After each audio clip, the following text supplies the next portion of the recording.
Because you remember when house prices were going up 10% per annum, you remember what was happening to the rest of the economy, a lot of hidden inflation. You do not want that. You want between 3 and 5%.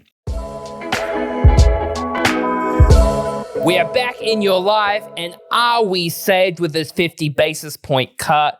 Michael, firstly, haircut and a slight beard.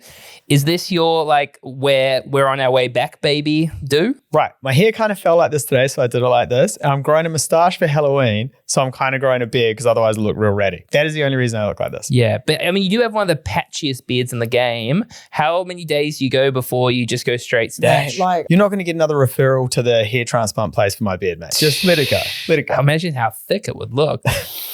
So I want to get straight into it, Michael. Before we do so, bring up the clips. What were the predictions for this OCR? What are we calling? 0.25. 0.5. I'm 0.5 as well. Michael. Do better, Michael. Do better. So, Michael, you did call 25. I did. Were you surprised? I was surprised. I wasn't surprised, right? I was hoping. My heart was hoping for 50. My head was going 25. Looks like we got a bit of new governance there, a bit of a new direction, probably don't have the PTSD from the muck up they did during COVID and the hangover from that. So it looks like they're willing to make some proper choices. So there's two things I want to talk about. Yeah. The economy. Are we saved? Are we just going to our full-time jobs, just everybody's going to be counting all the additional money they're going to be making? And then what's happening with interest rates? Cool. The economy. Yeah. Is this a big deal? I think it's a big deal. And I think it's a big deal because you've got to remember where we've been, right? So we were at 1% pretty much, right? Super low interest rates. And that was for a 1 year rate. And then we went up. And we went up very quickly. And we went up a lot.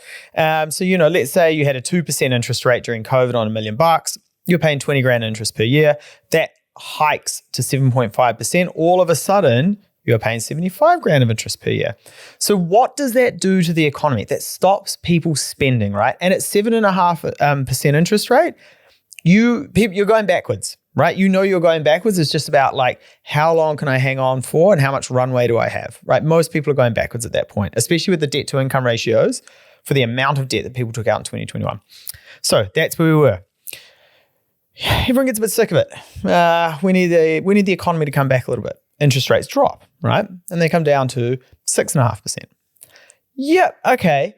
At that point in time, you might not be going backwards, but you're not going out, right? Just bleeding less. Yeah, you're not going out and going, we'll go out to dinner on a Wednesday night because, I don't know, it's a little bit late in town. We can't be bothered cooking when we get home. You're like, no, we're going home to cook, right? And it's going to be 2-minute noodles. And they come down a little bit more, 5.5%. All right, now we're going to have a Christmas. But we're not flying to Queenstown for Christmas, right? This is just we're going to have a Christmas. Once interest rates start coming down to that low 4s or with a 3 in front of them, that's discretionary spending.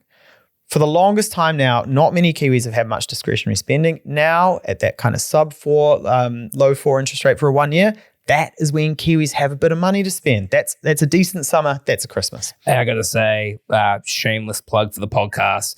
When you're at 7.5% interest rates, very hard to take steps forward. Yeah. But this is where the steps that we give you can make a huge difference because you've actually got some free cash flow.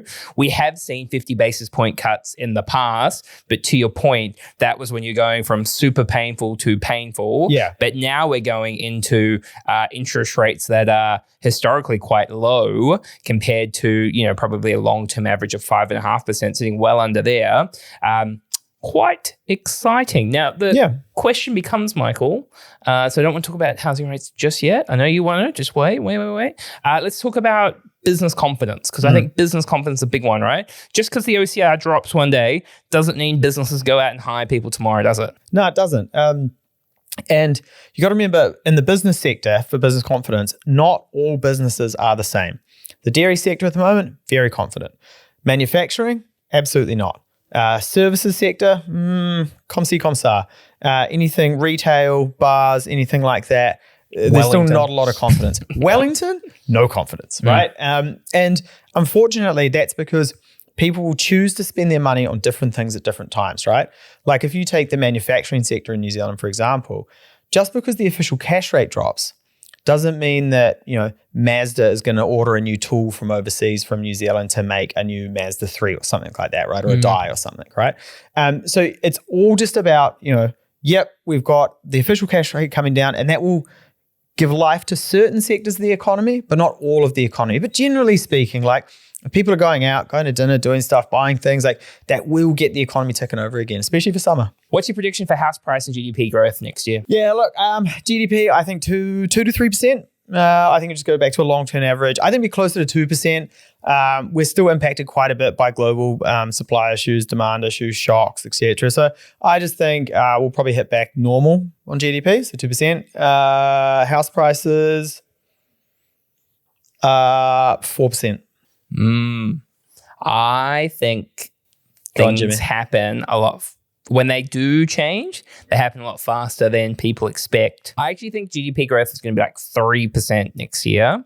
And I wouldn't be surprised if house price growth is close to 10. Close to 10%. 7 to 10. 7 to 10. Right. Not much of a range there. Okay. 7 to 10 is come on, Em. Will we allow that? Reasonable range? I think 4. Too wide.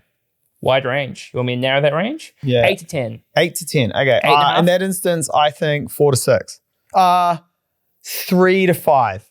3 to 5. I'm going 3 to 5. What is this? A game of the Price is Right over here? I hope I'm right. I do hope you're right too. If we get 10% house growth, we're going to start this thing all over again, right? If we get house price growth at 10%, we're basically back to square one. Because you remember when house prices were going up 10% per annum, you remember what was happening to the rest of the economy, a lot of hidden inflation. You do not want that. You want between 3 and 5%. However, when you do look at long-term property prices, and like in 2021, it going up and then coming back down, we're well below that kind of long-term. Yeah, I think that the attitude towards property in New Zealand has changed since then slightly. And I think that we're not as bullish on it. And I think a lot of that overconfidence in 2021, people will still remember that. People are just getting over this hangover. They're not going to go and down a bottle of Jack Daniels again. Yeah, I don't know. Part of me just goes like, is it just because everything swings in roundabouts, right? But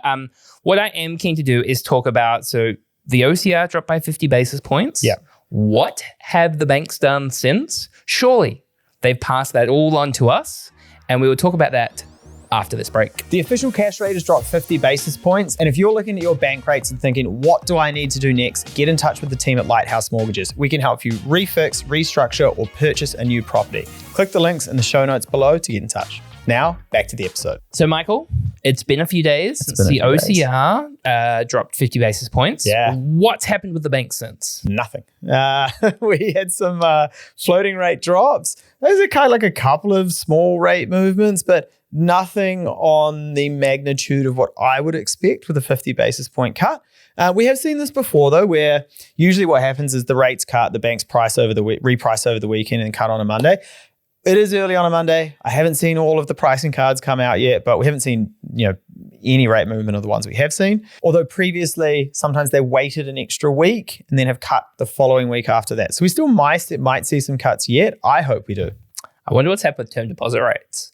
I don't know, James. I wonder. Some of this was baked in, though, before Wednesday, right? What they were planning, it looked like you wouldn't have planned 50, you would have been planning 25. Yeah, we did see the wholesale market drop pretty significantly. So I think the wholesale is predicting 50. But yeah, I would say maybe they're just hanging on a little bit. Maybe they'll drop next Monday, maybe. Okay. Yeah. So like a 1 year fix is like 4.49 at the moment. Yeah. Where do you think it's going to get to? I'd say 4.15 by the end of the year. Yep. Makes a huge difference, doesn't it? That makes a massive difference. If we can, to be honest, SBS already have a sub 4% 1 year rate. They've got a 3.99 for their first time special. So, I'm being a little bit conservative with that estimate. I'm hoping we actually get a 3 in front of a 1 year by the end of the year. And so there's 2 more OCR announcement, one more OCR announcement for the end of the year. And then the next one, we got to do the long shot over to February. Do you think they did the 50 for the end of the year last week, or do you think they've got 25 in them? I think they got 25 in them. I think they go 50 because the market's screaming for 50, and then they go 25, and then they'll pause because that's where they get that long bit of data over Christmas. You would expect seasonal inflation to go up a little bit because of the spending, but they'll dial all of that in. So I would say like we're pretty on track for the end of the year. But I would say if we could get a sub 4% interest rate, a 3.99 by the end of the year for a 1 year fix, I'd be very happy. We must be close to the bottom. I think rates bottom out May next year. And that's not the economy, because someone was asking us about this. I think that actually the economy may be in a worse state for a little bit longer next year, but I think interest rates bottom out around then, and you will start to see some of the long-term fixes creeping up. So even though the OCR might not go up, you might start to see some of those long-term fixes increasing. So you got to watch that. You said 4.15 by the end of the year for a 1 year rate. But I'm hoping, I predict 4.15, I mean, a little bit conservative, but I think that hopefully we get a 3.99. And that's my head says 4.15, my heart says 3.99. Isn't that always the story? Yeah. And when rates do bottom out, where do you think that 1 year rate will be? I don't think it'd be too much lower. Maybe like 3.85, something like that. 3.8 at the absolute bottom. Yeah. So there might only be like one OCR cut next year. Yeah, correct. Yeah. But I mean, if we get it to 0.25 and 0.25, it's another 5. Yeah, I would say like 3.85, 3.8 is it's pretty low, man. The economy's pretty stuffed, man. Like we need it, eh? And like that's the thing. Like at the moment, what I'm trying to do is get my customers to the bottom of the market as cheaply as possible, and then we want to start looking at long-term fixes, basically. For those that have mortgages coming off soon, which is probably a lot of people, because a lot of people have been, fixing for shorter periods. What would you say to them? Talk to your broker is basically it. Like we want to give as much information out as we can on this podcast. We cannot give personalized advice, but the best way to get proper advice is to speak to your broker, even if it's not us. Just go speak to your broker, ask them when they think rate's going to bottom out, what the strategy is, what should I be doing, what should I be fixing. You don't have to have a rate rollover to call your broker, who's your financial advisor, and ask them what you should be doing. So that is my advice. Cool. And the only other tip I'd give you is if you want more money advice, make sure to subscribe to this channel, give us a review, give us a like, and we'll catch you next time. Cheers.